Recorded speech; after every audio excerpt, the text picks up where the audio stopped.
akhirnya berdasarkan pengujian kita menemukan yang 3 pertanyaan ini. Jangan menunggu data lengkap, tetapi seberapapun data yang kita peroleh, mari kita lakukan aksi itu. Oke, akhirnya kita berada di segmen terakhir di serial podcast HKB 2025.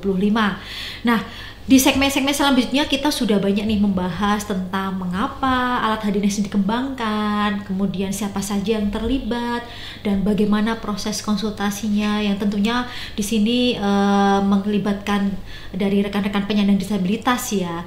Nah, di segmen terakhir ini kita akan mendetailkan atau mungkin bertanya ya lebih detail kepada narasumber kita tentang hasil akhir dari HDNES itu seperti apa sih? Kemudian mungkin di sini bagaimana sih cara menggunakannya? Nah, itu yang terpenting juga ya. Dan apa kata komunitas disabilitas khususnya terkait dengan alat HDNES ini setelah mereka mencoba di lapangan.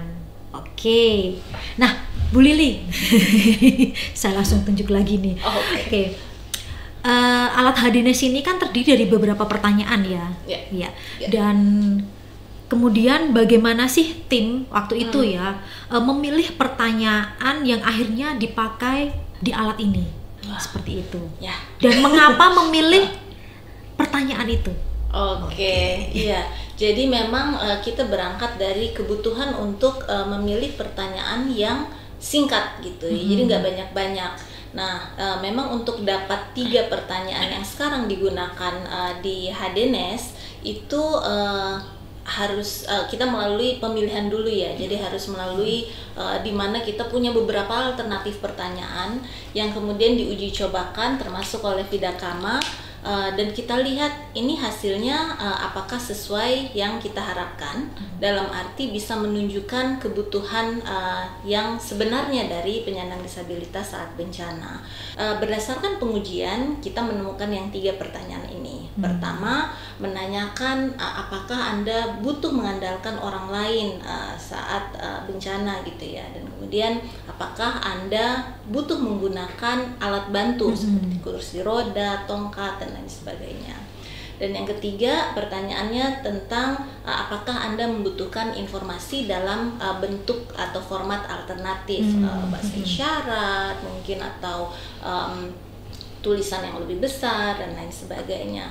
Nah, akhirnya 3 pertanyaan ini kita pilih. Kenapa? Karena kita juga saat pengujian, Pak Kasih masih ingat kan, kita juga menggunakan Washington Group Question sebagai bandingannya gitu ya.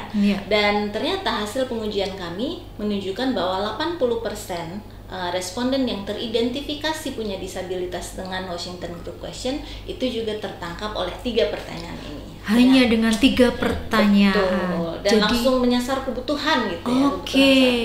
Kemudian Bu Lili, setelah melakukan penggunaannya, kemudian yang kita lakukan dari hasil pengumpulan data menggunakan HDNES ini, itu apa sih yang bisa kita lakukan kemudian? Maksudnya dengan setelah menggunakan HDNES, dapat informasi, betul, terus itu informasinya ngapain? Betul sekali. Mungkin ini pertanyaan yang sangat kontekstual ya dengan situasi global saat ini, di mana respon kemanusiaan semakin menurun pendanaannya. Padahal kebutuhan kemanusiaan justru semakin meningkat. Ada perang, ada krisis di mana-mana.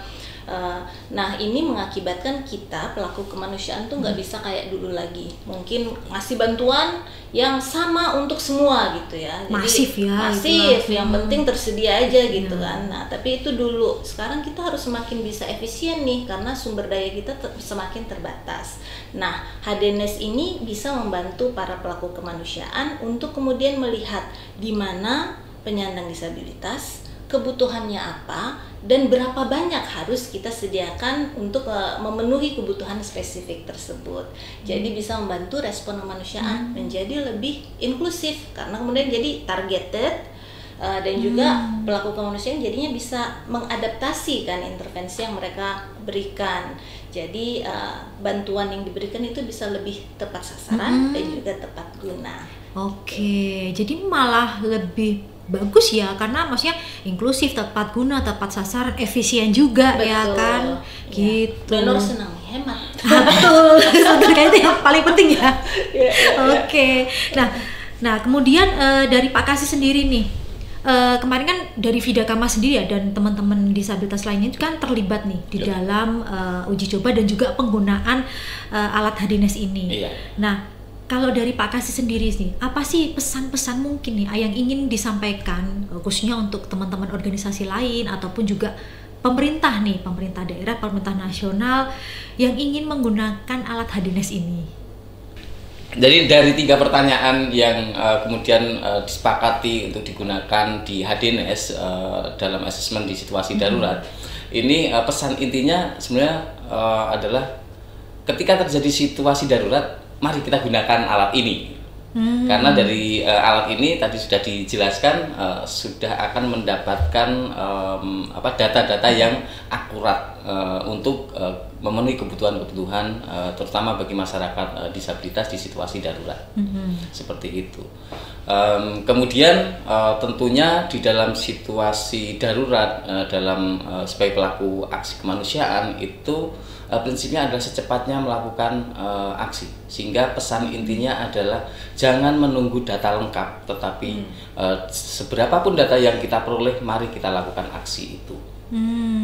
Oke. Tapi sebenarnya pesannya sederhana ya, cobalah pakai Hadines dulu. Betul, gitu kan ya. Oke, iya. Dan mungkin kalau boleh saya tambahkan juga, sebenarnya spirit dari inovasi ini adalah bukan menciptakan alat yang sekali buat udah selamanya fix gitu ya. Kami sendiri sebenarnya sangat terbuka untuk dari hasil uji coba seperti tadi yang disampaikan ya, kita mungkin bisa melihat lagi ke depannya apa lagi sih yang perlu dibenahi gitu. Jadi masih sangat mungkin untuk dikembangkan lebih lanjut. Jadi nggak fix ya, dalam artian 3 pertanyaan itu ya udah itu yang akan selalu tapi harus uji coba dulu. Itu betul sekali, dari NOSAL Melbourne University of Melbourne adalah pastikan dulu ada uji cobanya supaya kita tahu kan masalahnya di mana. Nah, uji coba di situasi bukan bencana ya, itu sudah dilakukan baik di Filipina, di konteks urban maupun di Magelang gitu ya, di konteks pedesaan itu sudah dilakukan memang. Tapi kemudian di situasi nyata saat benar-benar bencana memang kita kepingin melihat hasilnya seperti apa supaya kemudian dari situ kita bisa melihat apakah butuh perbaikan atau ada bahasa yang perlu disederhanakan. Jadi kami sangat menantikan ya kalau misalnya rekan-rekan pelaku kemanusiaan ada yang sudah melakukan uji coba di situasi bencana yang sebenarnya, itu kita ingin mendapatkan pembelajarannya juga. Iya, oke. Jadi tadi kalau bisa saya ambil nih pesan dari Pak Kasih nih, yang penting adalah diuji cobakan ya. Oke, diuji cobakan, dicobakan dulu nih alat Hadinesnya seperti apa sebelum berkomentar, ya kan, seperti itu. Baik, terima kasih ini untuk Pak Kasih juga Bu Lili ya. Saya mendapatkan banyak sekali nih informasi insight di serial podcast ini terkait dengan alat Hadines ini ya, seperti itu. Oke.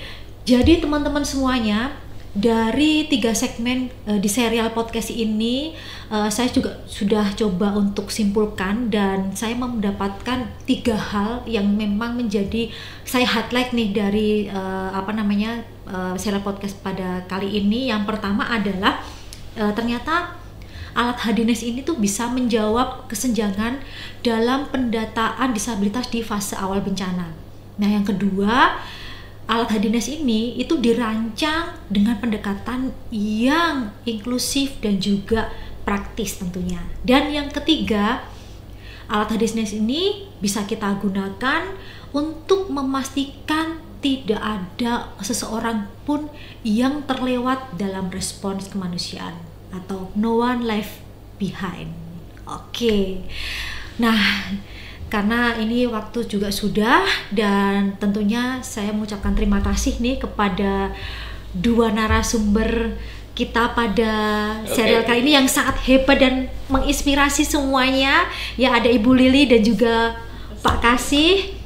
Semoga nih doa kita ya, Hadines ini bisa terus digunakan lebih luas dan juga memberikan kebermanfaatan untuk semuanya. Oke.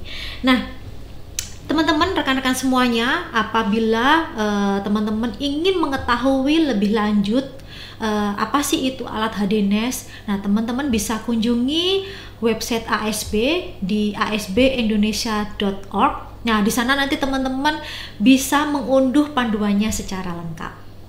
Oke, nah terakhir, sampai jumpa di serial podcast selanjutnya, dan saya ingin mengucapkan selamat Hari Kesiapsiagaan Bencana tahun 2025. Siap untuk selamat.